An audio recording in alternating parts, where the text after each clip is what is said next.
Good day, dear students! For today's topic, aaralin natin kung paano mag-solve ng word problems involving sets gamit ang Venn diagram. For sure, kapag nakakakita tayo ng word problems, ang iniisip agad natin ay, mahirap yan. Pero, yung mentality na yun ang dapat muna nating baguhin para makayanan nating isolve ang mga word problems in math. Katulad sa totoong buhay, dapat hindi tayo matakot na harapin ang mga problema. Let's begin with problem number 1. In a class of 50 students, 20 are members of Sipnayan Club and 34 are members of Filipino Club.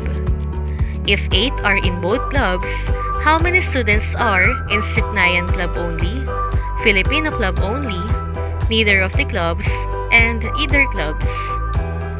In solving a problem, it is important to have a strategy. The first thing that we need to know is what is being asked in the problem. And from the given problem, we are asked to find the number of students who join the Sipnayan Club only, Filipino Club only, neither of the clubs, or kung ilang students ang hindi kasali sa parehas na clubs, and either clubs, or kung ilan lahat ang students na kasali sa parehas na clubs. To answer that question, we need to determine the given ideas. From the problem, it is given that the total number of students in the class is 50. From the class, mayroong sumali sa Sipnayan Club na 20 students. 34 naman ang sumali sa Filipino Club at mayroong 8 sa kanila na parehas sinalihan ang Sipnayan at Filipino Club. Tandaan, ang kailangan natin na hanapin ay kung ilang students ang sumali sa Sipnayan Club only, Filipino Club only, kung ilan ang hindi sumali sa pareho na club, at kung ilan lahat ang sumali sa pareho na club. After analyzing the problem, we need to create a plan. One of the best methods to solve this problem is by illustrating it in a Venn diagram. So let us create a Venn diagram. From our previous lesson, nalaman natin kung paano mag-represent ng sets gamit ang Venn diagram. Let us apply it here. We need first to draw a rectangle and name it as the universal set. Then, draw a not disjoint circles dahil mayroon tayong common elements sa given, and let us name it as set S for Sipnayan Club and set F for Filipino Club. Unahin natin yung common elements, and that is the cardinality of the intersection of set S and F, or sa given problem, ito yung both clubs, which is 8. Ilan kaya ang ilalagay natin kay set S? It is given that there are 20 students who join the Sipnayan Club. So, the cardinality of set S is 20. Pero, dahil meron na tayong 8 na sumali sa parehas na club, ibabawas na natin ito sa 20 students. So, it will be 20 minus 8, which is equal to 12. Ang next naman ay for set F. Ang cardinality ng set F ay 34. Pero dahil mayroon ng 8 students na sumali sa parehong club, ibabawas na ulit natin ito sa total number ng students sa Filipino Club, and this will be 34 minus 8, which is equal to 26. The next thing that we need to think is, lahat ba ng 50 students ay sumali sa Sipnayan at Filipino Club? So, para malaman natin, i-add lang natin lahat ang cardinal number ng bawat set. This will be 12 plus 8 plus 26, and this is equal to 46. Therefore, there are some students na hindi kasali sa parehong club. Para malaman natin kung ilan ang hindi kasali sa dalawang club, ibawas natin ang cardinality ng set S, union F, which is 46, sa cardinality ng universal set, which is 50, and this is equal to 4. Alright, nakikita nyo na ba ang sagot sa ating problem? Isa-isahin natin. From our Venn diagram, we found out na mayroong 12 students na kasali sa Sipnayan Club only. Nakita rin natin na mayroong 26 students na sumali sa Filipino Club only. Also, we found out na mayroong 4 students ang hindi kasali sa parehong club dahil ang total number of students na sumali sa parehong club ay 46. Alright, let us try another problem. In a group of 40 students, 26 like apple juice and 22 like lemon juice, and each student likes at least one of the two drinks. How many like both apple and lemon juice? From our problem, we are asked to find the total number of students who like both the apple and lemon juice.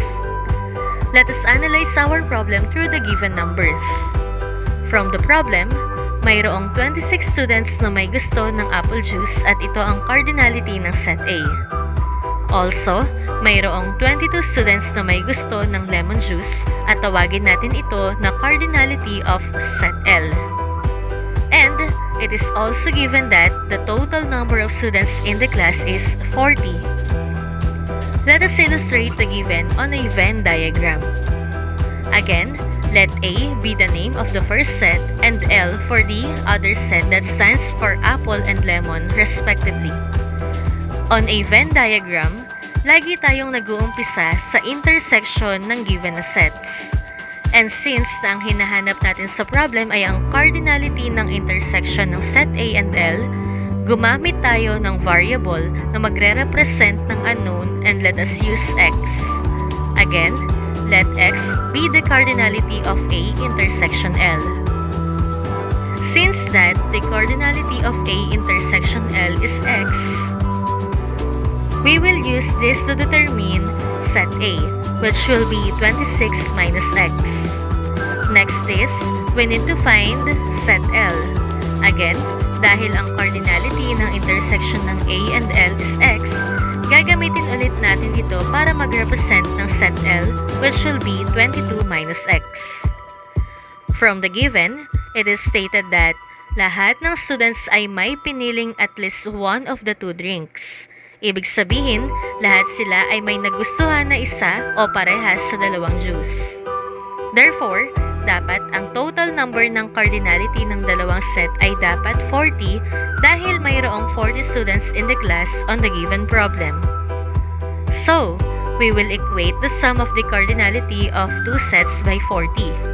Equating it, we will have the cardinality of the apple juice only plus the cardinality of the intersection of A and L plus the cardinality of the lemon juice only, and this will be equal to the total number of students in the class or the cardinality of our universal set, which is 40. This will be 26 minus x plus 22 minus x is equal to 40.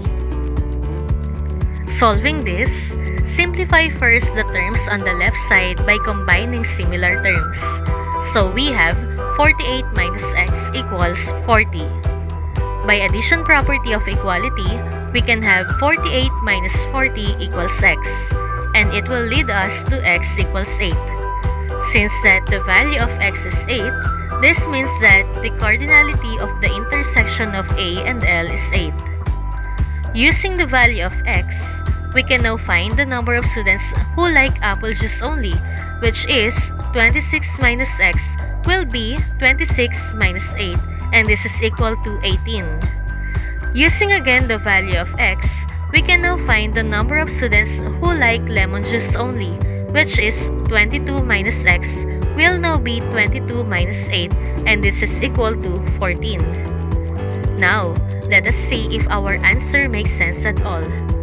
By adding, 18 plus 8 plus 14 is equal to 40. Going back to our problem, how many students like both apple and lemon juice? On our Venn diagram, it is stated that there were 8 students who like both apple and lemon juice. We are done with our second problem. Let us now try to answer our last problem. In a class of 30 students, 14 play basketball, 15 play volleyball, and 16 play soccer. 5 of them play both basketball and volleyball. 7 play both basketball and soccer. 5 play both volleyball and soccer. And 2 of them can play all of the 3 games. How many can play basketball only, volleyball only, and soccer only? From our problem, it is stated that there were 14 who play basketball, and let us denote it as the cardinality of V. Also, there were 15 who play volleyball, and that is the cardinality of V. Then, it is also given that there were 16 students who play soccer, and let us denote it also as the cardinality of S. From the problem, there were 5 students who play basketball and volleyball, denoted as the cardinality of P intersection V is 5. There were 7 students who play both basketball and soccer, denoted as the cardinality of B intersection S is 7. Also, there were 5 students who play both volleyball and soccer, denoted as the cardinality of B intersection S is 5. And there were also 2 students who play all of the 3 games, denoted as the cardinality of the intersection of B, V, and S is 2. Let us now show the given on our Venn diagram. Dahil mayroon tayong 3 sets, namely basketball, volleyball, and soccer, magkakaroon din tayo ng 3 circles, and these are for the set B, set V, and set S. Para hindi tayo mahirapan, mag-umpisa tayo sa intersection ng tatlong sets. The cardinality of the intersection of the 3 sets is 2. Ilagay natin ito sa pinaka-center ng 3 circles or yung part na nag-overlap ang tatlong circles. Next one, ilagay natin ang cardinality ng intersection ng set V and S, which is 5. Pero, dahil meron na tayong intersection ng 3 sets, which is 2, ibawasan natin ito sa 5, and this will be 3. Next is, ilagay na natin ang cardinality ng intersection of B and S, which is 7. At dahil mayroon na tayong 2, ibawas na ulit natin ito kay 7, and this will be 5. Then, ilagay natin ang cardinality ng intersection ng B and V, which is 5. Ibawas na ulit natin dito ang 2, which will become 3. Tapos na tayo sa intersection.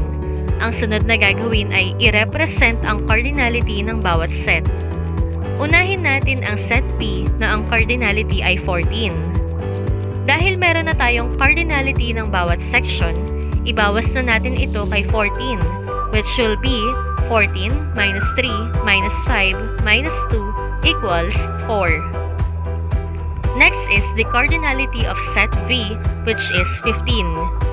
Ibawas na ulit natin ang intersection ng bawat set, which will be 15 minus 3 minus 3 minus 2 equals 7. And ang last ay ang set S, whose cardinality is 16. Ibawas na ulit natin ang mga intersection ng bawat set, and this will become 16 minus 3 minus 5 minus 2 equals 6. To check kung tama ang ating representation, i-add natin lahat ng cardinal numbers. 2 plus 3 plus 5 plus 3 plus 4 plus 7 plus 6, which is equal to 40. At dahil na-satisfy natin ang given sa ating problem, therefore, our answer makes sense. Using this Venn diagram, we can now answer the question on our problem. We can now say that there were 4 students who play basketball only, 7 who play volleyball only, and 6 students who play soccer only. Alright, na-solve na natin ang 3 problems involving sets. It is now your time to solve word problems on your activity. That will be all for today. See you again!